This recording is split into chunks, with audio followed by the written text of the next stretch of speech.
नमस्कार. आपल्याकडे आता स्वराज टार्गेट 630 आहे, तर त्याबद्दल तुम्ही माहिती सांगा. कधी घेतला, काय घेतला आणि कशावर चालू आहे तो? माझं नाव राजगोंडा अण्णासू पाटील, राहणार उमरवाड, तालुका शिरोळ, जिल्हा कोल्हापूर. मी टार्गेट घेतला हे शेती ऊस कामासाठी घेतला. माझ्याकडे कुबोटा 21 HP आहे. टार्गेट की कटर, खोडवा कटर, पेरणी, बगला कातरणी, नांगरणी, रोटर मारणी ह्यासाठी एक नंबर आहे. ह्या ट्रॅक्टर कुबोटा 21 HP ला पुढे वेट आहे, पाठीमागे वेट आहे चाकाला. स्वराजला पुढे वेट नाही, पाठीमागे बी वेट नाही. ॲव्हरेजसाठी चांगला आहे आणि एजी स्मूथ जातो. ह्यासाठी मी हा टार्गेट घेतलेला आहे. ओके.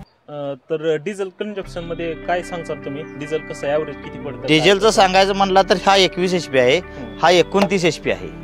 हा 21 HP जेवढा डिझेल खातो तेवढा कमी हे डिझेल खातो. म्हणजे जास्त HP असून आता आम्ही परवा गेलतो याला एक संभाला पेरायला.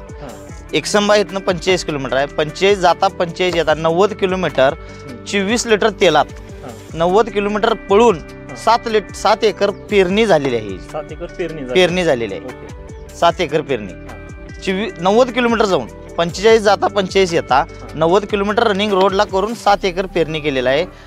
तरी एक नंबर ॲव्हरेज दिलेला आहे. ओके. म्हणजे जास्त ताकद असून पण पेक्षा आपली ॲव्हरेज चांगला आहे. ताकद पण जास्त आहे आणि ॲव्हरेज पण चांगला आहे. म्हणजे ह्या दोन गोष्टी पण चांगल्या आहेत. बरोबर आहे. आणखी तुम्हाला कुठल्या गोष्टी चांगल्या वाटल्या ट्रॅक्टर बद्दल? ह्याचं चांगले वाटले म्हणजे ह्याचा गेअरचा आवाज येतो. गेअर बदलताना ह्याचा गेअरचा आवाज येत नाही. पॉवर स्टेरिंग आहे. रोटर चालवताना रोटर आपल्याला न्यूट्रल करायची गरज नाही. स्विच असल्यामुळे चालूवर आपण न्यूट्रल करू शकतो बटन स्विच दाबल्यामुळे. त्यामुळे काम फास्ट होत आहे. कामाची काही सुद्धा म्हणजे घसघस नाही. गेअर कलच धरा वडा काय सुद्धा भानगड नाही. चालूवर आपण टर्न मारून स्विच बंद करू शकतो तर चालू करू शकतो. हा एक चांगला ह्याचा हे आहे. ओके.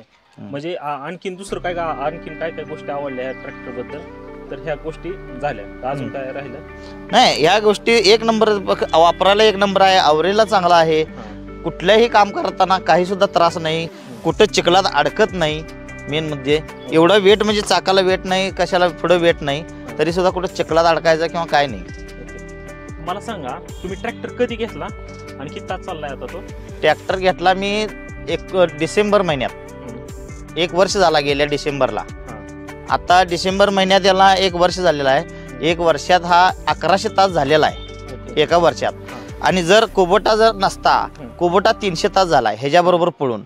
कुबोटा जर नसता तर हा 1300-1400 तास हे पळला झाला असता आता. ओके. आता मला सांगा, टार्गेट का कोणत्या कामावर चालतो आणि कुबोटा कोणत्या कामावर चालतो ते एकदा सांगा. टार्गेट फन मारणे, दात्री, पेरणी, रोटावेटर मारणे, नांगर मारणे, बगला कातरणे, कटर मारणे, हा सगळ्या कामाला रिव्हर्स फॉरवर्ड रोटरला सुद्धा चालतो.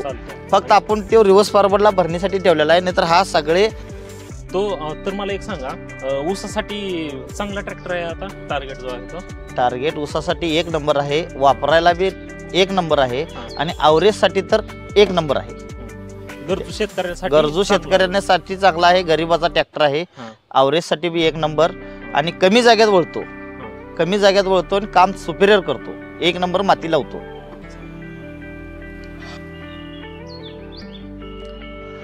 माझं 1 एकर रान आहे. जेवढा कमी शेतकरी असेल, म्हणजे ज्याचं शेती कमी असेल, त्याला हा टार्गेट एक नंबर आहे.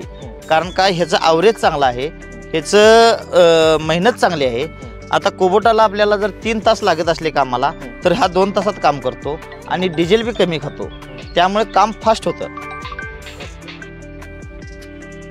एवढंच सांगू शकतो. हां, मला सांगायचं एवढंच आहे की प्रत्येक शेतकऱ्यांना, की बारीक शेतकरी असू दे, मोठा शेतकरी असू दे, टार्गेट जे आहे हे शेतकऱ्यांनी, लहान शेतकऱ्यांनी एक नंबर आहे. आणि ह्या टार्गेट नादच करायचं नाही असा ट्रॅक्टर आहे. आणि बारक्या शेतकऱ्यांनी जरी असू दे, मोठा शेतकरी असू दे, हा टार्गेट घ्यावा अशी माझी इच्छा.